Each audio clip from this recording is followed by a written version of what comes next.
నమస్కారం వార్తలకు స్వాగతం. ముందుగా ముఖ్యాంశాలు. Delhi CM Arvind Kejriwal press meet, ప్రధాని మోదీపై విమర్శలు. మాజీ మంత్రి కేటీఆర్ ప్రెస్ మీట్, పలు అంశాలపై వివరణ. YCP leader Ambati Rambabu media సమావేశం నిర్వహించారు. ఈ సందర్భంగా పలు అంశాలపై ఆయన మాట్లాడారు. చాలా పెద్ద ఎత్తున హింస చెలరేగింది. కొన్ని సందర్భాల్లో పోలీసులు కంట్రోల్ చేయలేక చేతులు ఎత్తేసినటువంటి సందర్భం కూడా కనిపిస్తుంది. ముఖ్యంగా అనంతపూర్లో కానీ, పర్టికులర్గా పలనాడు జిల్లాలో ఉన్న ఎస్పీని, అనంతపూర్లో ఉన్న ఎస్పీని ఎన్నికలకు ముందు ఎన్నికల కమిషన్ మార్చారు. ఇంకా పలు చోట్ల కూడా ఐపీఎస్ అధికారులను మార్చారు.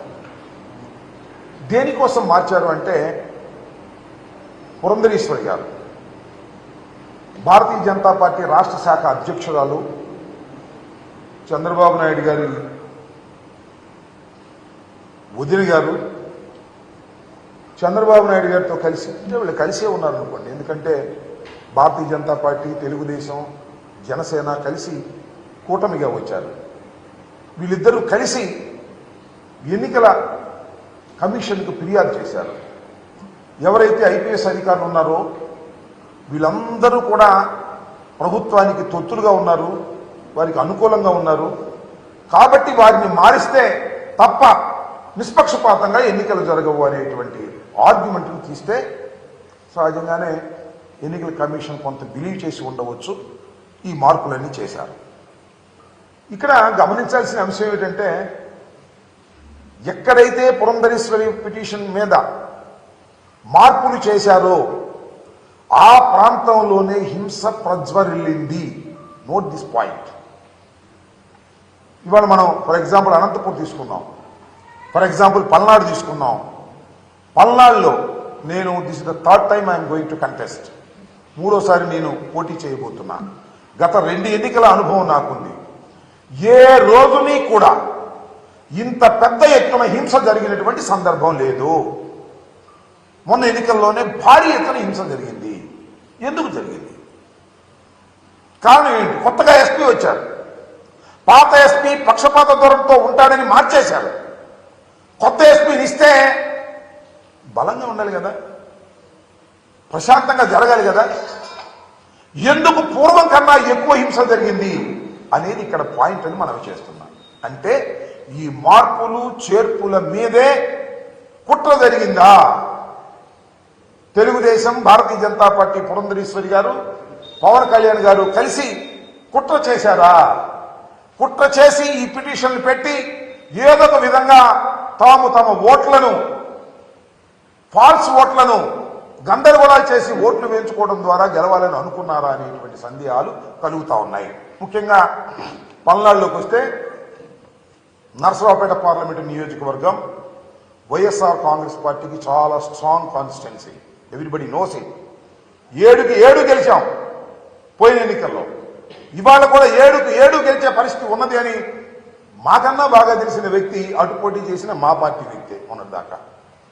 కాబట్టి దీన్ని ఏదో విధంగా నలిపేయాలి అనేటువంటి కుట్రతో ఇదంతా చేశారనేటువంటి భావన కలుగుతోంది. చాలా చిత్రమైన, విచిత్రమైన సంఘటన ఏమిటంటే, ఎన్నికల కమిషన్ ఎవరినైతే అపాయింట్ చేశారో ఎస్పీలుగా, వాళ్ళని సస్పెండ్ చేసే పరిస్థితి వచ్చింది. ఇది చరిత్రలో నేను ఎప్పుడు ఎక్కడ చూడలా. ఎన్నికల కమిషన్ అంతకు ముందు ఉన్నటువంటి ఐపీఎస్ ఆఫీసర్లు పక్షపాతంగా వ్యవహరిస్తారేమో అనే అనుమానంతో మంచి చరిత్ర కలిగినటువంటి ఐపీఎస్ ఆఫీసర్లను ఎస్పీలుగా వేస్తే వాళ్ళు విధి నిర్వహణలో ఫెయిల్ అయ్యారని భావించి, ప్రాథమిక సమాచారం ఉందని భావించి వాళ్ళని సస్పెండ్ చేశారు. ఊరినే బదిలీ కూడా కాదు, they suspended from the service at present. ఎంత విచిత్రమైన విషయం. దీన్ని ఏ విధంగా భారత ప్రజాస్వామ్యంలో భావించాలని అడుగుతా ఉన్నా. దీని వెనుక నేను ఒకటే మనవి చేస్తున్నా, నేను ఓడిపోతాను అని అనుకున్న రోజున నారా చంద్రబాబు నాయుడు గారు రాక్షసంగా వ్యవహరిస్తాడు. తనకు అధికారం రాదు అనుకున్నప్పుడు హింసను ప్రజ్వలింపజేస్తాడు. ఇది నారా చంద్రబాబు నాయుడు గారి చరిత్ర. ఇవాళ పలనాడులో హింస జరగడానికి కారణం నారా చంద్రబాబు నాయుడు గారు, అదేవిధంగా పురంధరేశ్వరి గారు. ఇక్కడ మార్పుల వల్లే ఇంత హింస జరిగిందని నేను మనవి చేస్తున్నాను. ఎంత ఆశ్చర్యం అండి. పోలింగ్ రోజున అలో లక్ష్మణ అని అల్లాడుతుంటే, తలలు పగిలిపోతుంటే పోలీసు దించుకోలేకపోయారు. కొన్ని ప్రాంతాల్లో మాచర్లలో కానీ లేకపోతే మన గురజాలలో కానీ. జనసేన లీడర్ మీడియా సమావేశం నిర్వహించారు. ఈ సందర్భంగా పలు అంశాలపై ఆయన మాట్లాడారు. అందరికీ నమస్కారం. ఎన్నికలు ముగిశాయి. దాదాపు 82% ఓట్లు పోలయ్యాయి. ఇది ప్రజాస్వామ్యంలో మంచి పరిణామం. కానీ ఇదే సమయంలో ప్రజలందరం చాలా అప్రమత్తంగా ఉండాలి. ఎందుకంటే పోలింగ్తోనే ఎలక్షనీరింగ్ పూర్తి కాలేదు, కౌంటింగ్ కూడా ఉంది. ఓటమి కళ్ల ముందు కనిపించడంతో వైసీపీ అసురగణం ఎంతటి అరాచకానికి ఒడిగొడుతుందో పల్నాడు, తాడిపత్రి, తిరుపతిలో చూసాం.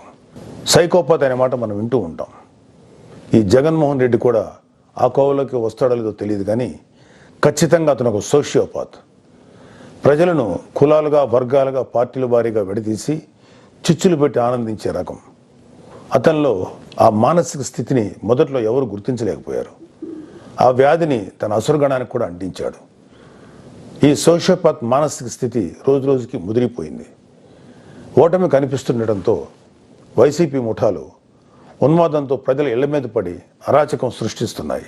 మాచర్ల వైసీపీ ఎమ్మెల్యే సంబంధీకుల ఇళ్లలో పెట్రోల్ బాంబులు దొరికాయంటే ఫలితాలు వచ్చాక వీళ్ళు ఎంత రాక్షసత్వానికి తెగబడబోతున్నారో ప్రజలు గ్రహించాలి. తాడిపత్రిలో పోలీసులు కూడా తమను తాము రక్షించుకునేందుకు అగచాట్లు పడ్డారు. అంటే వైసీపీ ఎంతగా రెచ్చిపోతుందో అర్థం చేసుకోవాలి. వైసీపీకి ఓటు వేయలేదని తెలిసి ఇళ్లలో చొరబడి మహిళలను, పిల్లల్ని అందరినీ చావుగొట్టే పైశాచికత్వాన్ని పెంచింది ఎవరు? ఖచ్చితంగా ఈ జగన్మోహన్ రెడ్డి అనే చెప్పాలి. విశాఖపట్నంలోని కంచరపాలెంలో ఓ కుటుంబం కూటమి అభ్యర్థులకు ఓటు వేసిందని తెలిసి వైసీపీ గుండాలు ఆ ఇంట్లో మహిళలను, చదువుకుంటున్న పిల్లలపై దుర్మార్గంగా దాడి చేసింది. గర్భంతో పుట్టింటికి వచ్చిన మహిళపైన తీవ్రంగా దాడి చేశారు. అంటే వైసీపీ రాక్షసత్వం ఏ స్థాయిలో ఉందో తెలుసుకోండి. ఇలాంటివన్నీ తెలుసుకొని చిక్కటి చిరునవ్వులు చెందించే వ్యక్తిని ఏమనాలి? మహేష్ బాబు స్పైడర్ సినిమాలో విలన్ సూర్య గుర్తొస్తున్నాడు కదూ. ఉత్తరాంధ్ర నుంచి రాయలసీమ వరకు ఎన్నికల అనంతరం హింసను ప్రేరేపించడంలో వైసీపీ ఓటమి కనిపిస్తుంది. రాబోయే ఓటమిని కప్పిపుచ్చుకునేందుకే ఈ దాడులు చేస్తుంది. ఈవీఎంలు భద్రపరిచిన స్ట్రాంగ్ రూమ్స్ దగ్గర కూడా భద్రత పటిష్టంగా ఉంచాలి. అక్కడ సెంట్రల్ గవర్నమెంట్ వారిది 3 ఇంచుల సెక్యూరిటీ ఉంది. అయినా కూడా అక్కడ మన కూటమి పార్టీల ప్రతినిధులు నిరంతరం పహరా ఉండాలి. ముఖ్యంగా మన జన సైనికులకి, వీర మహిళలకి నా అభ్యర్థన ఏంటంటే, ఎక్కడైతే జనసేన పోటీ చేసిన ప్రాంతాల్లోని ఈవీఎంస్ భద్రపరిచిన స్ట్రాంగ్ రూమ్స్ ఉన్నాయో అక్కడ మన జన సైనికులు వాలంటీరింగ్ చేసి కాపులాగా కూర్చోవాలి. ఈ అవకాశాన్ని ముఖ్యంగా మనం వదులుకోవద్దు, వాడుకుందాం. ఈ వైసీపీ దుర్మార్గులను ఏ దేశంలోనూ తేలిగ్గా తీసుకోవద్దు. వాళ్ళు ఏ అరాచకానికైనా, దౌర్జన్యానికైనా తెగబడతారు. ఆ మధ్యన అంటే 2-3 ఏళ్ల క్రితం అమెరికన్ ప్రెసిడెన్షియల్ ఎలక్షన్స్లో కూడా ఎక్స్ ప్రెసిడెంట్ డొనాల్డ్ ట్రంప్ ఇలాంటి లక్షణాలే కనబరిచాడు. ఎన్నికల్లో ఓడిపోతున్నాను అని తెలిసాక కూడా నేనే గెలుస్తున్నాను, గతం కంటే గట్టిగా ఓట్లు వచ్చాయని ప్రచారం మొదలెట్టాడు. ఫలితాలు వచ్చాక కూడా నానా యాగి చేసి కుర్చీ వదలంటే వదలని అలాగే భీష్మించి కూర్చుంటే వైట్ హౌస్ నుంచి పంపేశారు. దాదాపు ఇలాంటి లక్షణాలే మన ఆపద్ధర్మ ముఖ్యమంత్రి జగన్మోహన్ రెడ్డి కూడా ప్రదర్శిస్తున్నాడు. అందుకే మొన్నటికి మొన్న ఐపాక్ మీటింగ్లో కూడా తన పార్టీ గెలుస్తుందని గొప్పలు చెప్పాడు. అతని మానసిక స్థితిని వంట పట్టించుకున్న ఉత్తరాంధ్ర నాయకుడు ప్రమాణ స్వీకార ముహూర్తం, విశాఖలో స్థలం అన్నీ ప్రకటించేశాడు. జూన్ 4 తర్వాత వీళ్ళందరినీ విశాఖలో ఉన్న ఆ ఆసుపత్రుల్లో చేర్చాల్సిందే. ట్రంప్ లాగే జగన్ కూడా కుర్చీ వదులుకోవడానికి ఇష్టపడ్డాం. తన ఉన్మాద బృందంతో రాష్ట్ర వ్యాప్తంగా దాడులు, హింసకు తెగబడే ప్రమాదం లేకపోలేదు. దీనిపై కేంద్ర ప్రభుత్వానికి ఖచ్చితమైన సమాచారం ఉంది. అందుకే వచ్చే నెల 15వ తేదీ వరకు కేంద్ర బలగాలను మోహరించాలని చెప్పింది. మన వంతుగా కౌంటింగ్ ముగిసే వరకు కౌంటింగ్ కేంద్రాల దగ్గర, పార్టీ కార్యాలయాల దగ్గర కూటమి శ్రేణులు అప్రమత్తంగా ఉంటూ ప్రతి కూటమి కార్యకర్త ఈ కేంద్రాలను పర్యవేక్షిస్తూ ఉండాలి. ఆంధ్రప్రదేశ్ రాష్ట్రం ఈ అరాచక శక్తుల చేతుల నుంచి అభివృద్ధి సాధకుల చేతిలోకి మారే సమయం దగ్గరలోనే ఉంది. అందరం ఆ శుభగడి కోసం వేచి చూద్దాం. జై జనసేన, జై హింద్. బీజేపీ రాష్ట్ర అధ్యక్షుడు కిషన్ రెడ్డి మీడియా సమావేశం నిర్వహించారు. ఈ సందర్భంగా పలు అంశాలపై ఆయన మాట్లాడారు. వాళ్ళు కానీ కాంగ్రెస్ పార్టీ వాళ్ళు కానీ కాబట్టి మనవి చేస్తా ఉన్నాం, ఈ రాష్ట్రంలో ఈరోజు ప్రధానంగా నిర్మాణాత్మకంగా ప్రతిపక్ష పాత్ర పోషించేది ఈరోజు ఇప్పుడు ఉన్నటువంటి పరిస్థితుల్లో ఏకైక పార్టీ నరేంద్ర మోడీ గారి నాయకత్వంలో భారతీయ జనతా పార్టీ మాత్రమే మనం వేస్తున్నాం. ఈరోజు కాకపోయినా రేపైనా ఈరోజు రెండు పార్టీలకు వ్యతిరేకంగా పోరాటం చేసేది Bharatiya Janata party. Congress party, BRS party రెండు పార్టీల డిఎన్ఏ ఒకటే. మనం మొదటి నుంచి చెప్తా ఉన్నాం. రేవంత్ రెడ్డి విపరీతంగా ప్రచారం చేశాడు, బీజేపీ బీఆర్ఎస్ ఒకటే, బీజేపీ బీఆర్ఎస్ ఒకటే. ఎందుకంటే రేవంత్ రెడ్డికి కాంగ్రెస్ పార్టీకి గోబుల్స్ ప్రచారం చేయడంలో చాలా దిట్టలు. కేసీఆర్ రేవంత్ రెడ్డి ఇద్దరు ఒకటే. బురద చల్లడము, బట్టగాల్చి ముఖం మీద వేయడము, అబద్ధాలు ప్రచారం చేయడము, ఇద్దరు కూడా మాటలతో రాజకీయాలు చేస్తున్నారు తప్ప నిర్మాణాత్మకంగా రాజకీయాలు వీళ్ళకి రాదు. ఈరోజు రేవంత్ రెడ్డి ఏం చెప్పాడు? బీఆర్ఎస్ బీజేపీ ఒకటే ఒకటే అని ప్రచారం చేశాడు. ఆఖరి ఏమైంది? ఎవరు ఒకటయ్యారు? ఇప్పుడు నిరూపణ జరిగింది కదా, బీఆర్ఎస్ కాంగ్రెస్ ఒకటే నిరూపణ జరిగింది కదా. బీఆర్ఎస్ తోటి గెలిచినటువంటి వాళ్ళందరూ మీ దగ్గర చేరుతున్నారు కదా. ఇంతకంటే వేరే సాక్ష్యం ఏం కావాలి? అప్పుడు కానీ ఇప్పుడు కానీ భవిష్యత్తులో కానీ మేము నా కాంగ్రెస్ తోటి కలవము, మేము బీఆర్ఎస్ తోటి కలవము. మేము కలిసేది తెలంగాణ ప్రజలతో తప్ప ఏ పార్టీతో కలవమని సందర్భంగా మనం వస్తుంది. ఈ రాష్ట్రంలో వచ్చేటువంటి శాసనసభ ఎన్నికల వరకు భారతీయ జనతా పార్టీ మా 8 మంది ఎమ్మెల్యేలు ఎవరైతే ఉన్నారో, మా ఎమ్మెల్సీలు ఎవరైతే ఉంటారో, మా పార్టీ కార్యకర్తలు ఎవరైతే ఉంటారో, మా పార్టీ నాయకత్వం ఏదైతే ఉంటుందో ఖచ్చితంగా బీఆర్ఎస్ పార్టీ తెలంగాణ ప్రజల పక్షాన నిలబడే ప్రసక్తి లేదు. ఎందుకంటే వాళ్ళందరూ కూడా కాంగ్రెస్ పార్టీలో చేయబడుతున్నారు. కాబట్టి మిగిలేది పోరాటం చేసేది తెలంగాణ ప్రజలకు ఉండేది భారతీయ జనతా పార్టీ మాత్రమే. తప్పకుండా తెలంగాణ ప్రజల పక్షాన నిలబడి ఈరోజు తెలంగాణ కోసం, తెలంగాణ ప్రజల కోసం, తెలంగాణ అభివృద్ధి కోసం పోరాటంగా నిలబడేది బీజేపీ మాత్రమే. అందుకే మనం చాలా స్పష్టంగా ఉండాలి. నేను తెలంగాణ విద్యావంతులకు, మేధావులకు ఇక్కడ నుంచి మనవి చేస్తా ఉన్నాను. తెలంగాణ గడ్డలో ఈ వరంగల్ అడ్డ ఏదైతున్నదో ఖచ్చితంగా ఇది తెలంగాణ ఉద్యమానికి వేదికగా నిలబడినటువంటి అడ్డ. ఇది అనేక సంవత్సరాలు ఇక్కడ మరి ప్రత్యేక తెలంగాణ కావాలని చెప్పి ఇక్కడి నుంచే ప్రారంభమైంది ఉద్యమం. ఇక్కడి నుంచే తెలంగాణ అంతా అంటుకున్నది. 3 కోట్ల మంది, 3 కోటి ప్రజలందరూ కూడా ఏకమై, సకల జనులు ఏకమై ఆ రోజు తెలంగాణ ఉద్యమంలో కీలక పాత్ర పోషించింది ఇక్కడి నుంచే ప్రారంభమైంది. కాబట్టి ఇక్కడి నుంచి కూడా నేను మనవి చేస్తా ఉన్నాను, మేధావులందరూ కూడా ఈరోజు భారతీయ జనతా పార్టీకి అండగా ఉండాల్సిన అవసరం ఉంది. ఏ లక్ష్యం కోసమైతే మీరు తెలంగాణ రావాలని కోరుకున్నారు, ఏ త్యాగాలు చేసి తెలంగాణ సాధించుకున్నామో ఆ త్యాగాల్లో బీఆర్ఎస్ హయాంలో కానీ కాంగ్రెస్ పార్టీ హయాంలో కానీ అవి ఫుల్ఫిల్ కావు, అది సాధన జరగదు. ఈ రెండు పార్టీలు కూడా కుటుంబ పార్టీలు, ఈ రెండు పార్టీలు కూడా అవినీతి పార్టీలు, ఈ రెండు పార్టీలు కూడా స్వార్థ రాజకీయాల కోసం పనిచేసేటువంటి పార్టీలు, ఈ రెండు పార్టీలు కూడా అబద్ధాలు ప్రచారం చేసి అబద్ధాలతో ఈరోజు రాజ్యం ఏలానుకున్నటువంటి పార్టీలు. ఒక్క భారతీయ జనతా పార్టీ ఆ రోజు పార్లమెంటులో తెలంగాణ బిల్లు వచ్చినప్పుడు నిర్మాణాత్మకంగా నిస్వార్థంగా నిలబడి ఈరోజు తెలంగాణ ప్రజల గుండె చప్పుడై సుష్మా స్వరాజ్ గారి నేతృత్వంలో, రాజ్నాథ్ సింగ్ గారి నేతృత్వంలో, అద్వానీ గారి నేతృత్వంలో ఆ రోజు పార్లమెంటులో తెలంగాణకు అనుకూలంగా ఓటు చేసినటువంటి పార్టీ ఏకైక పార్టీ భారతీయ జనతా పార్టీ. ఐక్యంగా నిలబడినటువంటి పార్టీ. కాంగ్రెస్ పార్టీ చీలిపోయింది, మిగతా అన్ని పార్టీలు చీలిపోయాయి, కానీ ఐక్యంగా నిలబడినటువంటి పార్టీ భారతీయ జనతా పార్టీ. కాబట్టి తెలంగాణ సాధనలో చిత్తశుద్ధితో జాతీయ పార్టీగా ఆ రోజు జేఏసీలో ఉండి పోరాటం చేశాం. ఈరోజు తెలంగాణ అభివృద్ధి కోసం కూడా చిత్తశుద్ధితో పోరాటం చేస్తున్నాం. నరేంద్ర మోడీ గారి నాయకత్వంలో ఈరోజు 10 లక్షల కోట్ల రూపాయలు ఈరోజు తెలంగాణ కోసం ఖర్చు పెట్టినటువంటి ప్రభుత్వం నరేంద్ర మోడీ గారి ప్రభుత్వం. ఇదే వరంగల్లో మెగా టెక్స్టైల్ పార్క్, దేశంలో 7 టెక్స్టైల్ పార్కులు వస్తే ఒక పార్కు వరంగల్కి తీసుకురావడం జరిగింది, మోడీ గారు ఇచ్చారు.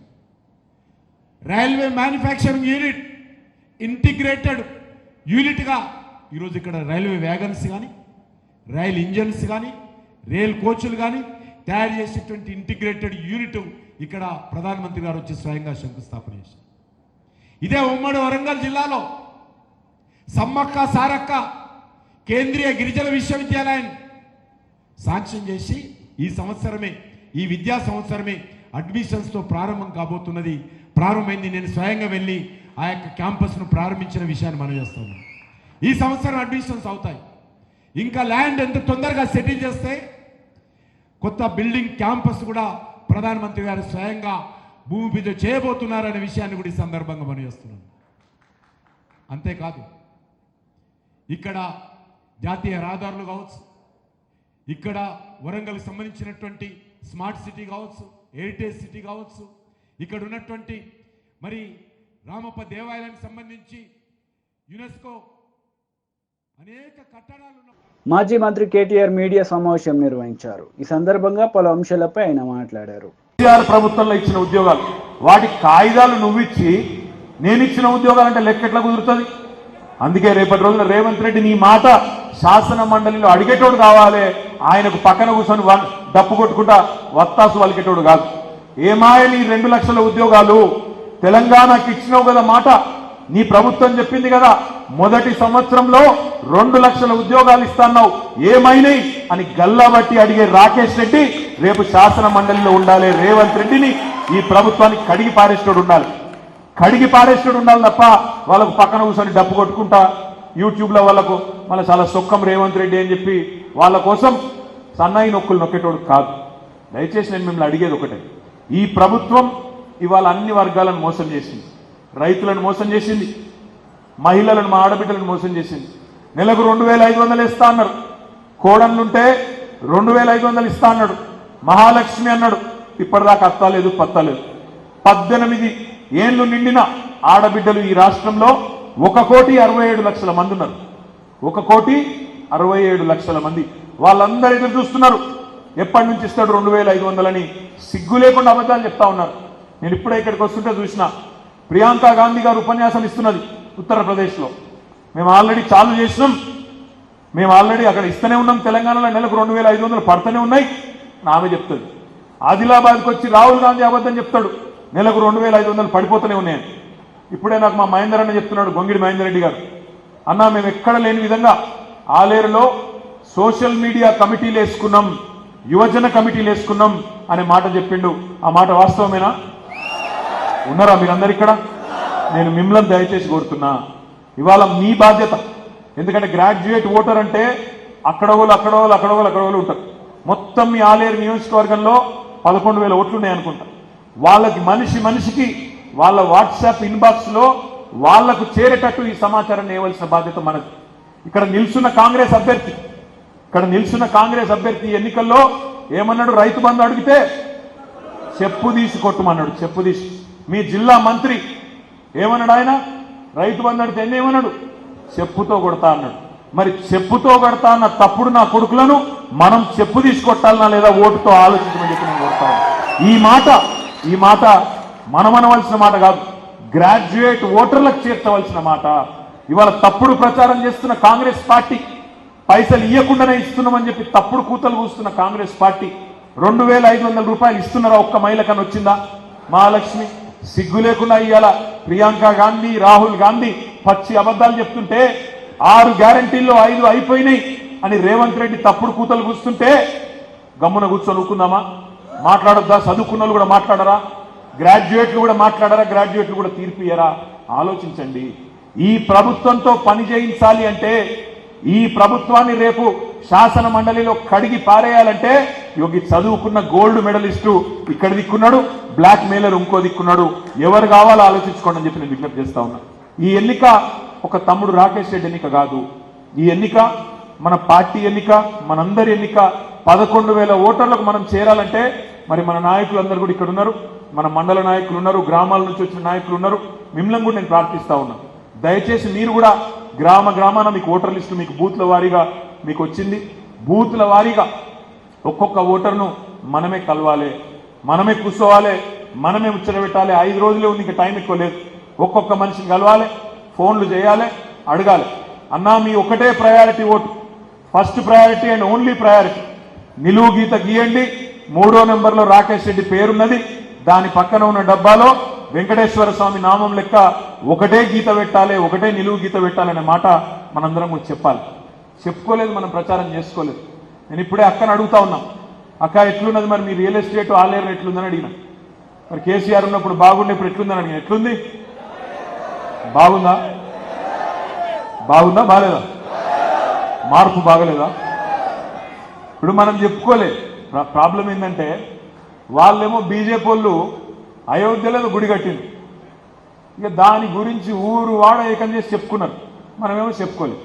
ఇంత అద్భుతమైన గుడి ఎక్కడో కాదు, మీ నియోజకవర్గంలో మన తెలంగాణలోని ప్రతి ఒక్కరు కొలుసుకునే లక్ష్మీ నరసింహస్వామి ఆలయాన్ని యాదాద్రిలో అద్భుతంగా 1000 ఏళ్లు నిలబడే విధంగా CM Arvind Kejriwal press meet నిర్వహించారు. ఈ సందర్భంగా పలు అంశాలపై ఆయన మాట్లాడారు. बड़ी तेजी से फैल रही है और जो सपने सरकारों को लेके एक आम आदमी इस देश के अंदर देखा करता था, वो सपने अब लोगों को सच होते हुए नजर आ रहे हैं. ये हो सकता है. दिल्ली के अंदर, पंजाब के अंदर हमने सरकारी स्कूल ठीक करने चालू कर दिए. दिल्ली के अंदर सरकारी स्कूल शानदार कर दिए. गरीब बच्चों को अच्छी शिक्षा मिलने लगी. ये मोदी जी नहीं कर पा रहे, तो उन्होंने तय किया कि इनको रोको, इनको गिरफ्तार कर लो, मनीष सिसोदिया को गिरफ्तार कर लो, केजरीवाल को गिरफ्तार कर लो, इनके स्कूल बंद कर दो. हमने दिल्ली के अंदर, पंजाब के अंदर ढेरों मोहल्ला क्लिनिक खोल दिए, सरकारी अस्पताल ठीक कर दिए, लोगों के लिए फ्री इलाज का इंतजाम कर दिया. मोदी जी नहीं कर पा रहे. इन्होंने कहा केजरीवाल को गिरफ्तार करो, इनके अस्पताल बंद करो, इनके मोहल्ला क्लिनिक बंद करो. हमने दिल्ली में, पंजाब में बिजली मुफ्त कर दी. वो इनसे नहीं हो पा रही. जहां जहां इनकी सरकारें घाटे में चल रहे हैं, इनके पास पैसा ही नहीं है. हमने पैसा बचा बचा के, ईमानदारी से पैसा बचा बचा के बिजली फ्री कर दी. अब हम महिलाओं को 1000 रुपए देने जा रहे हैं. हर महीने उनके खातों में 1000 रुपए डलवाएंगे. ये बात पूरे देश में फैलती जा रही है तेजी से. मैं जहां जाता हूं, पूरे देश भर में घूम रहा हूं इस टाइम में, मैं जहां जाता हूं लोग कहते हैं केजरीवाल जी आपने दिल्ली पंजाब में स्कूल बड़े अच्छे कर दिए, केजरीवाल जी आपने बिजली ठीक कर दी, केजरीवाल जी आपने बिजली मुफ्त कर दी. अपने आप चारों तरफ आम आदमी पार्टी की चर्चा फैल रही है. आम आदमी पार्टी अब एक विचार है, इसके नेताओं को तो गिरफ्तार कर लोगे, इस विचार को कैसे गिरफ्तार करोगे? विचार को गिरफ्तार नहीं किया जा सकता. गीता में भी लिखा है, इसको कैद नहीं कर सकते, इसको जला नहीं सकते, इसको काट नहीं सकते, इसको गीला नहीं कर सकते. ये विचार है, इसको कैद नहीं कर सकते. ये चारों तरफ फैल रहा है पूरे देश के अंदर. ये एक ऐसा विचार है जिसका विनाश नहीं किया जा सकता. ये अपने आप फैलता जा रहा है विचार. मैं प्रधानमंत्री जी को कहना चाहता हूं, आप एक नेता को गिरफ्तार करोगे, मेरी भारत मां की कोख इतनी ज्यादा वो है कि 100 नेता पैदा होंगे इस कोख से. आप एक केजरीवाल को गिरफ्तार करोगे, 100 केजरीवाल पैदा होंगे इस देश के अंदर. 1000 केजरीवाल पैदा करेगी मेरी भारत मां. आप करके देख लो. पिछले कुछ सालों में, जब से हम 2015 से सत्ता में आए हैं, कितने आरोप लगाए इन्होंने, कितने केजरीवाल भ्रष्टाचारी है. केजरीवाल ने बसों में घोटाला कर दिया, पानी में घोटाला कर दिया, बिजली में घोटाला, पता नहीं कितने आरोप लगाए. कुछ नहीं चिपका, कुछ नहीं चिपका. जनता बेवकूफ थोड़ी है, कुछ नहीं चिपका. इन्होंने इतने आरोप लगाए, अब कह रहे हैं कोई शराब घोटाला हो गया, शराब घोटाला हो गया. जनता पूछ रही है इनसे, अब मैं हमें जवाब देने की, जनता पूछ रही है भाई शराब घोटाला हो गया, पैसा कहां है, कहां गया वो पैसा?